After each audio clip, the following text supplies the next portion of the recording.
Which tool is used to measure internal clearance of bearing? Bearing की internal clearance को major करने के लिए फिलर गेज का इस्तेमाल किया जाता है। फिलर गेज एक टूल है, उसका इस्तेमाल किया जाता है। What do you mean by C1, C2, C3, C4, Cn in bearing? Bearings के पीछे लिखे हुए इन नंबर्स का कोडिंग का क्या मतलब होता है? तो ये होते हैं टाइप ऑफ इंटरनल क्लियरेंस। ये सारे जो हैं इंटरनल क्लियरेंस है, इसके ऊपर मैंने एक वीडियो अलग से बनाई है, आप चाहें तो देख सकते हैं। What do you mean by C2 in bearing? Bearing में C2 का क्या मतलब होता है? C2 जो है वो क्लियरेंस लेस देन नॉर्मल, यानी नॉर्मल क्लियरेंस से कम क्लियरेंस को शो करता है। नेक्स्ट क्वेश्चन है what is clearance in tight fit bearing? Tight fit bearing में क्लियरेंस क्या होता है? यानी कि उस बेयरिंग के आखिरी में लिखा रहेगा C1। C1 क्लियरेंस वाले बेयरिंग में सबसे कम क्लियरेंस होता है और इसीलिए इसे टाइट फिट क्लियरेंस बेयरिंग भी कहा जाता है। Which equipment is used to remove bearing from shaft? कौन सी इक्विपमेंट का इस्तेमाल किया जाता है बेयरिंग को शाफ्ट से निकालने के लिए? तो बेयरिंग पुलर एक इक्विपमेंट है जिसका इस्तेमाल करके बेयरिंग को सावधानी से और आसानी से निकाला जा सकता है। What is function of cage in bearing? Cage जो लगा रहता है बेयरिंग में, उसका क्या फंक्शन है, क्या काम है उसका? Its main function is to maintain the distance between rolling element. उसके अंदर में जो रोलिंग इक्विपमेंट्स है, जो बाल या फिर बॉल है या फिर रोलर है, उनके बीच में प्रॉपर गैप मेंटेन करना ताकि वो आराम से घूम सके। What is normal operating temperature of bearing? किसी भी बेयरिंग्स की नॉर्मल वर्किंग कंडीशन में, नॉर्मल कंडीशन में उसका ऑपरेटिंग टेम्परेचर कितना रहता है? तो वो रहता है 40 से 80 डिग्री सेंटीग्रेड तक। इससे ज्यादा होने पर भी प्रॉब्लम हो सकती है। नेक्स्ट है आपका reason for bearing failure. Bearing के फेल होने के पीछे क्या क्या रीजन हो सकते हैं, क्या कारण हो सकते हैं? तो चलिए, सबसे पहला रीजन हो सकता है लैक ऑफ ल्यूब्रिकेशन, यानी अगर उसमें ल्यूब्रिकेशन, ऑयल, ग्रीस वगैरह ग्रीस नहीं है तो वो जल्दी फेल हो जाएगा। नेक्स्ट है आपका ड्यू टू मिस अलाइनमेंट। अगर मिस अलाइनमेंट रहेगा तब भी आपका बेयरिंग जो है वो फेल हो जाएगा, क्योंकि उसमें प्रॉपर लोड नहीं पड़ेगा। तीसरा है एक्सेस लोड। अगर ज्यादा लोड पड़ेगा, बेयरिंग की जितनी लोड कैपेसिटी है उससे ज्यादा लोड वहां पर बेयरिंग के ऊपर पड़ेगा, तब भी बेयरिंग जो है वो फेल हो जाएगा। नेक्स्ट आपका इंक्रीज क्लियरेंस। बेयरिंग कंटिन्यू अगर रनिंग कंडीशन में है तो धीरे धीरे उसकी क्लियरेंस बढ़ जाती है और क्लियरेंस बढ़ने की वजह से भी बेयरिंग फेल हो सकता है। नेक्स्ट है आपका डैमेज ऑफ सील और ब्लॉक।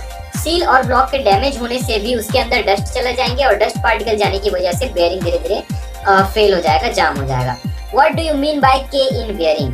बेयरिंग में बेयरिंग के आखिरी में अगर K लिखा हुआ है तो उससे क्या मतलब है, उसका क्या मतलब होता है? तो उसका मतलब ये होता है कि ये बेयरिंग जो है वो बेयरिंग विथ टेपर बोर। जितने भी बेयरिंग्स हैं जिनका टेपर बोर होता है उसके आगे में बेयरिंग नंबर के आखिरी में लिखा रहता है K, कहीं कहीं पे E के भी लिखा रहता है। नेक्स्ट है आपका which adapter sleeve is used in bearing number 22215 EK? कौन सा एडाप्टर स्लीव यूज होगा इस बेयरिंग में?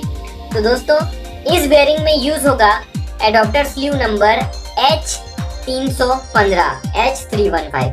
तो जो आखिरी का जो डिजिट होता है, लास्ट 3 डिजिट में अगर 100 हम ऐड कर दें तो हमको एडाप्टर स्लीव का नंबर मिल जाता है, और ये टेपर बोर बेयरिंग्स में एडाप्टर स्लीव लगते हैं मोस्टली।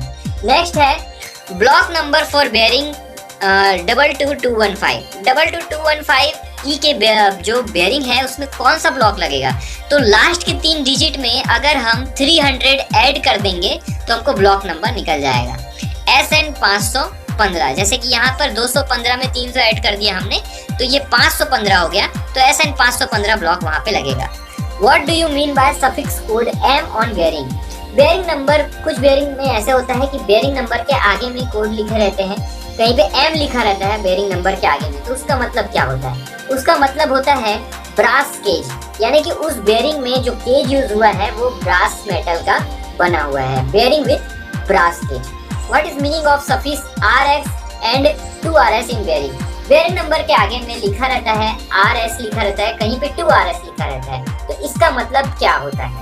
तो दोस्तों RS अगर लिखा हुआ है बेयरिंग नंबर के आगे, इसका मतलब ये है कि उस बेयरिंग में रबर सील है एक साइड में। RS means rubber seal on one side, 2RS means rubber seal on both side. अगर 2RS लिखा हुआ है तो बेयरिंग के दोनों साइड में रबर सील लगा हुआ है, और RS लिखा है तो सिर्फ एक साइड में लगा हुआ है। What do you mean by suffix Z and double Z oblique double Z in bearing? बहुत सारे बेयरिंग्स ऐसे होते हैं जिसमें बेयरिंग नंबर के आगे में लिखा रहता है जेड लिखा रहेगा या फिर double Z oblique double Z लिखा रहेगा। इसका आखिर क्या मतलब होता है? तो अगर आपके बेयरिंग में अगर जेड लिखा हुआ है सिंगल, तो इसका मतलब ये है कि वो बेयरिंग है उसमें मेटल सील है एक साइड पे, बेयरिंग के एक साइड पे मेटल सील लगा हुआ है। जबकि double Z oblique double Z लिखा हुआ है, इसका मतलब ये है कि बेयरिंग के दोनों साइड में मेटल सील लगा हुआ है। नेक्स्ट क्वेश्चन है आपका कि bearing housing is made up of which metal? Bearing housing जो है जिसमें बेयरिंग रहता है वो कौन से मेटल का बना रहता है?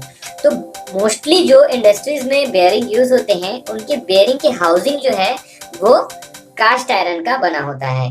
तो कास्ट आयरन इसका सही आंसर है। बेयरिंग बहुत इंपॉर्टेंट है फ्रेंड्स, बेयरिंग के बारे में अच्छे से आपको आना चाहिए। एनजे बेयरिंग मीन्स, कुछ बेयरिंग्स ऐसे होते हैं जिनमें एनजे लिखा रहता है ना, तो उसका मतलब क्या होता है? अगर बेयरिंग में एनजे लिखा हुआ है इसका मतलब होता है collar on inner race at one end. उस बेयरिंग के इनर रेस में कॉलर रहेगी एक एंड पर, ठीक है फ्रेंड्स। तो ऐसे बेयरिंग्स को एनजे बेयरिंग्स कहा जाता है। ये सारे इंपॉर्टेंट क्वेश्चंस है फ्रेंड्स, आप चाहें तो नोट डाउन भी कर सकते हैं।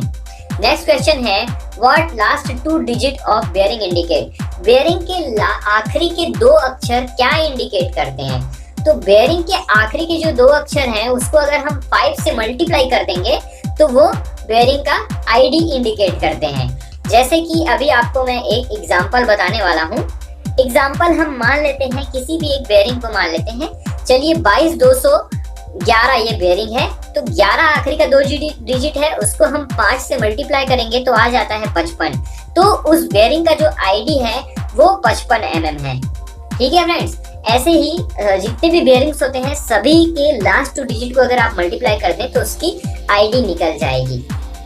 नेक्स्ट क्वेश्चन है आपका which bearing is also called high speed bearing? कौन सी बेयरिंग को हाई स्पीड बेयरिंग्स कहा जाता है?